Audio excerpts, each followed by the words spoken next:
नमस्कार। अमृत योग संजीवनी में आप सभी का स्वागत है। हम आशा करते हैं कि आप लोग स्वस्थ होंगे, व्यस्त होंगे। और आज हम ऐसे वीडियो में अपने ऐसे प्राणायाम की बात करेंगे और ऐसे योगासन की बात करेंगे जिससे आप सब लोगों को बहुत ही आरामदायक होगा। क्योंकि शरीर की प्रक्रिया में, हमारे शरीर में सांस लेने में जो सिस्टम होता है वो दो नाड़ियों का होता है, एक चंद्र नाड़ी, एक सूर्य नाड़ी। तो जो नाड़ी हमारी ज़्यादा इफ़ेक्टिव होती है उस समय पे हमारे शरीर पे ज़्यादा प्रभाव पड़ता है। तो इस समय भाग दौड़ और स्ट्रेस भरी ज़िंदगी में सबके लिए चंद्र नाड़ी का एक वरदान है कि जो हमारे शरीर में अच्छे से हमारे शरीर में ऑक्सीजन सप्लाई और हार्ट और फेफड़ा में अच्छी तरह से सांसों की सप्लाई से वो अच्छे निरंतर और अच्छे कार्य करते हैं। तो आइए हम समझते हैं कि इस प्रोसेस में कैसे क्या किया जाए कि जिससे हमारे सांसों का तालमेल बढ़िया रहे। चंद्र नाड़ी हमारे शरीर को शांत और पूरे नर्वस सिस्टम को मतलब ठंडक, एक प्रकार से कहा जाए तो ठंडक ही पहुंचाती है। और सूर्य नाड़ी जो होती है वो हमारे शरीर में गर्मी पैदा करती है। जैसे खाना हम खाते तो हैं लेकिन वो सूर्य नाड़ी का जो प्रभाव होता है, जिसे उसको हाजमा सिस्टम को ठीक करने में उसका भी बहुत बड़ा हाथ होता है। तो इसलिए दोनों नाड़ियों का हमारे शरीर में बहुत ही महत्वपूर्ण भूमिका होती है। जो कि हमारे चंद्र नाड़ी हमारे दिल, दिमाग, मस्तिष्क सबको ठंडा करता है। चंद्र नाड़ी का विशेष महत्व चंद्र से होता है। चंद्रमा शीतल होता है, तो इसलिए जितनी शीतलता होती है वो हमारे शरीर में पर्याप्त होती है उससे। और सूर्य नाड़ी का संबंध सूर्य से होता है, जो कि सूर्य नाड़ी में जो गर्मी होती है उसका प्रभाव हमारे शरीर पे पड़ता है, नस नाड़ियों पे पड़ता है। और सूर्य नाड़ी में अगर ज़्यादा गर्मी हमारे शरीर को मिलती है तो उससे बीपी, हाई ब्लड प्रेशर, इन सब सारी चीज़ों की समस्या होती है। तो इसलिए गुस्सा ज़्यादा आता है। तो इसलिए हम इस नाड़ी को एक्टिवेट करें, चंद्र नाड़ी को। तो आइए हम अनुलोम विलोम का प्रोसेस करते हैं जिससे आप लोगों को बहुत ही फ़ायदा होने वाला है। तो पहले तो विष्णु मुद्रा हम बनाते हैं, उसके बाद फिर दाहिनी नाक को बंद करके बाईं नाक से हम सांस को अंदर लेते हैं। सांस उतने खींचना है, ज़्यादा ज़ोर ज़बरदस्ती नहीं करना है आपको। आराम से जो हो सके सहज भाव से उतनी ही सांस अंदर लीजिए और छोड़ने का प्रयास ज़्यादा करिए। कि मतलब जितनी सांस लीजिए आप अंदर, उससे ज़्यादा सांस बाहर छोड़िए, तभी हमारे शरीर में अच्छा लाभ उसका मिलता है। तो इस प्रोसेस को देखते हुए ये प्रक्रिया है। आप इस तरह से फिर दाहिने को बंद करके बाएं से छोड़ेंगे और बीच में 10 सेकंड 15 सेकंड सांस को होल्ड भी कर सकते हैं।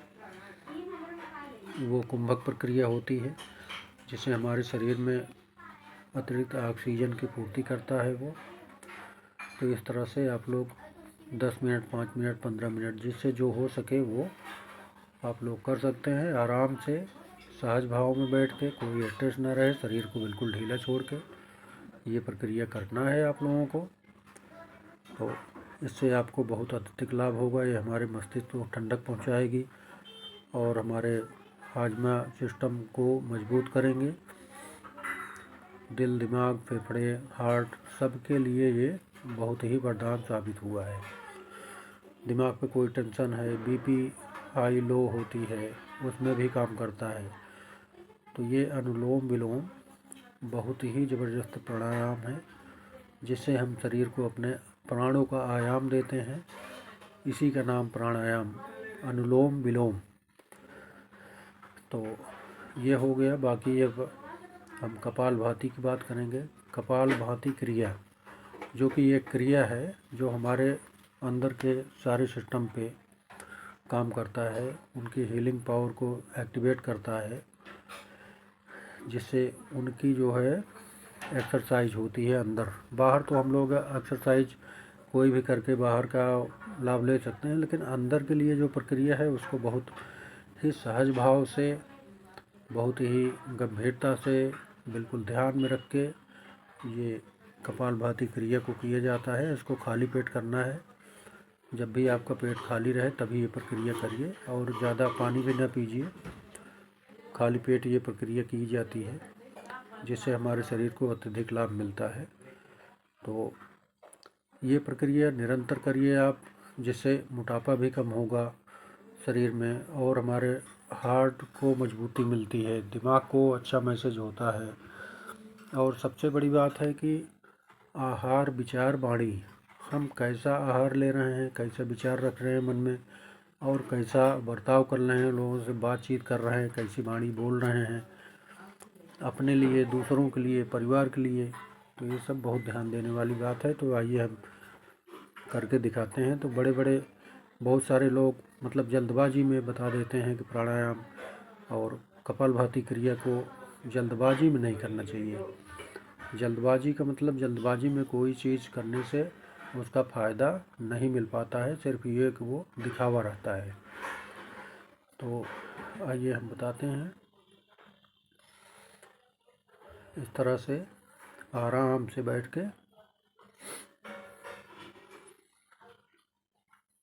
ये ऐसा नहीं करना है आपको, ये जल्दबाजी हो जाएगी। इसके लिए बहुत शिथिल भाव से पूरे शरीर को ढीला छोड़ के आराम से, जब आपकी सांस निरंतरता में एक लय में हो कि हमें पूरा शरीर के अंदर सांस ले रहे हैं और आराम से छोड़ रहे हैं, कोई दिक्कत नहीं है, तो फिर तभी इसको इस क्रिया को की जाता है। तो ये क्रिया रोज डेली 5 मिनट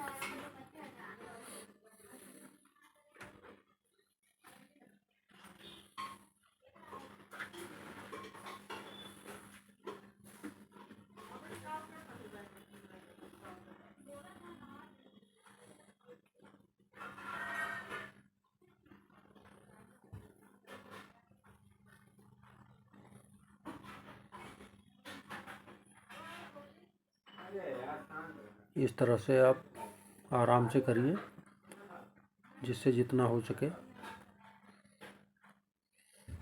बिल्कुल आराम की मुद्रा में, शरीर पे कोई लोड ना पड़े। खाली पेट रहेंगे तो पूरा शरीर हल्का रहेगा और अच्छे से मसाज आप कर पाओगे अंदर के ऑर्गन्स का।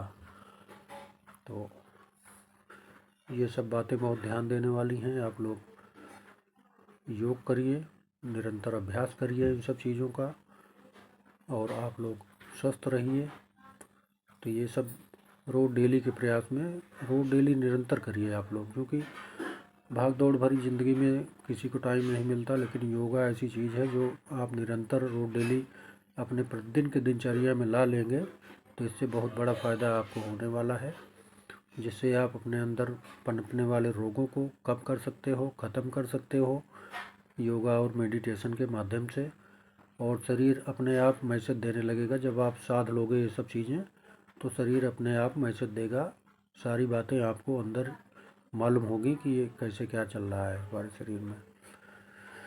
तो इन्हीं सब बातों का आप ध्यान रखना कि योगा ज़रूर करना रोज़ डेली 10 मिनट 20 मिनट, जिसके पास जो भी टाइम हो उस समय आप निरंतर इसका अभ्यास करिए और अपने आप को स्वस्थ रखिए। और भाग दौड़ भरी ज़िंदगी में स्वस्थता व्यस्तता सब कुछ आपके अंदर होगी जब आप योगा प्रोसेस शुरू करेंगे।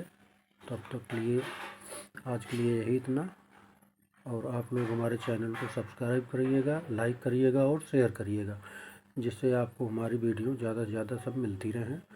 तब तक के लिए जय जय श्री सीताराम।